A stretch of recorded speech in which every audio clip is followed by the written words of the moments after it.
wonderful to be in Japan. This is the first time I've been able to visit Japan, and so it's really exciting. My wife, the First Lady of Florida, is here as well, and she's really tickled to be here.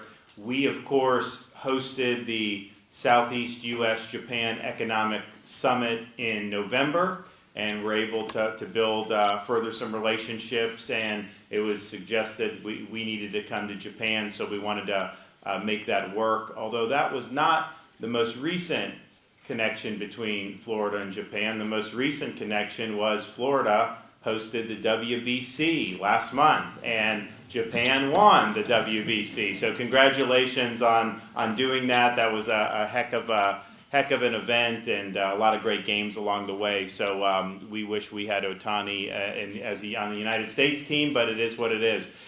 We really think that there's a lot of opportunity to further the economic ties between Florida and Japan. So just to put kind of what's going on in the United States into context, we've had a really significant migration of productive Americans and wealth out of states that are governed more in line with high tax, weak on crime, too restrictive on COVID policies.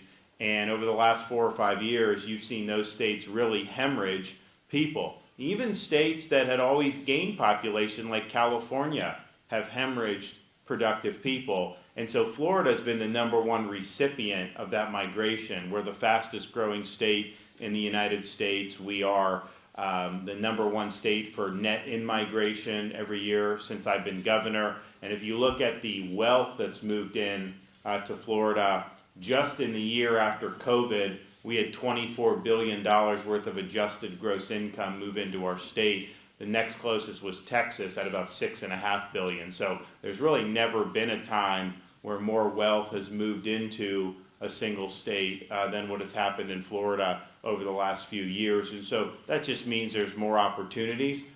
We have a lot of businesses that are expanding in Florida.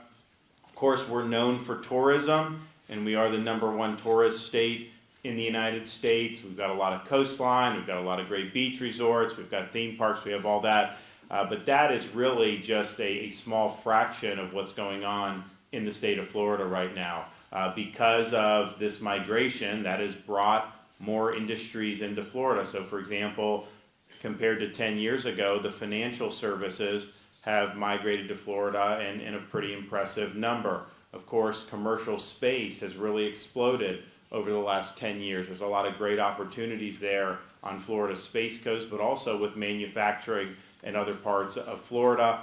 We've done very well to expand manufacturing in Florida. Part of the reason is we have a good business climate, but part of the reason is we've really stressed workforce development.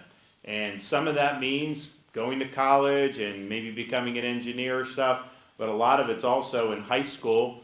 You can get the skills that you need to go into things like manufacturing, to go into aviation mechanics, to go into truck driving, things that are really fueling our economy. So we've had really great success with doing that.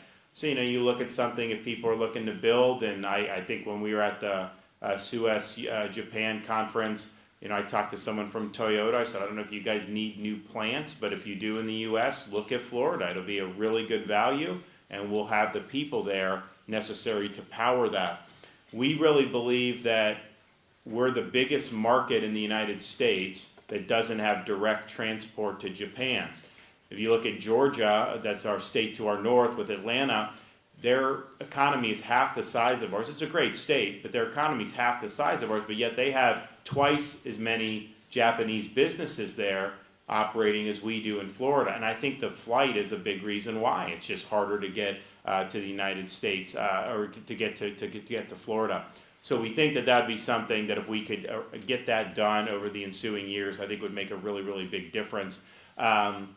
We're also looking at, we've expanded life sciences in the state of Florida.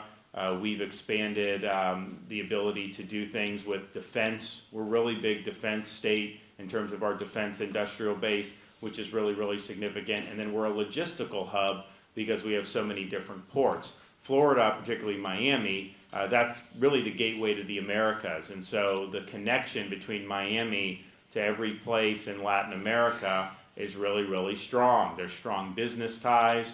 I think that Florida represents, of all the U.S. trade with Latin America and the Caribbean, we represent 30% of that, of the entire country goes through Florida. So that's pretty significant, and those markets are easier to access when you're coming through the state of Florida. But I think we're just looking at Japan. We love the innovation, and then just the companies here. I mean, these are some of the best companies in the history of business.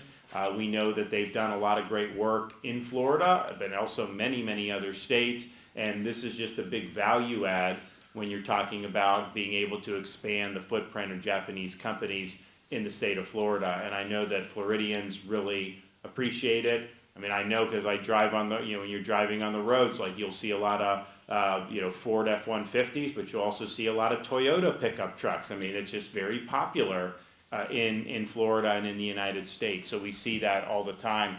And so I think we have a lot to offer. And as you look at America, the trends that we've seen over the last 4 or 5 years are trends that are going to continue.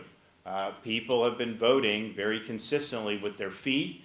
I have not seen some of the other areas that have lost population come to the realization that they need to change course in terms of the policies that they're pursuing. As governor of Florida, I watch elections around the country in the United States, because if they go one direction, I know more people are going to move to Florida in response to that. And we've seen that just most recently with Chicago and their mayor election. Chicago used to be one of the greatest cities in America. It's had huge problems, and there's really major need to go a different direction. And they elect someone that's going to keep going in the same bad direction at an accelerated pace. So all I do is I'll watch, and people will start moving out of Chicago, and they'll move to places like Naples and other parts of Florida. That will happen. So I think you're going to continue seeing that trend. So just as you look at kind of investing in the United States, I would keep those migration patterns in mind, because I think states like Florida, states like Texas, states like Tennessee, Georgia, they're going to continue to be on the receiving end of businesses and wealth moving into their states. And I think the other states that have seen the population hemorrhage, unfortunately, I think they're probably going to see those trends continue, because I've not seen a movement necessary to course correct some of the policies that are really driving people out of there. So Florida is the present now. If we were our own country, we'd be the 13th largest economy in the world, and we're proud of that. It's like $1.2 trillion plus, but we're also the future, because these trends are really strong, and I think you're going to continue to see that going for many, many years into the future. So if you want a good environment for business, no personal income tax, very reasonable corporate and other types of regulatory matters, we're your state, and we'd love to be able to build any relationships that we can.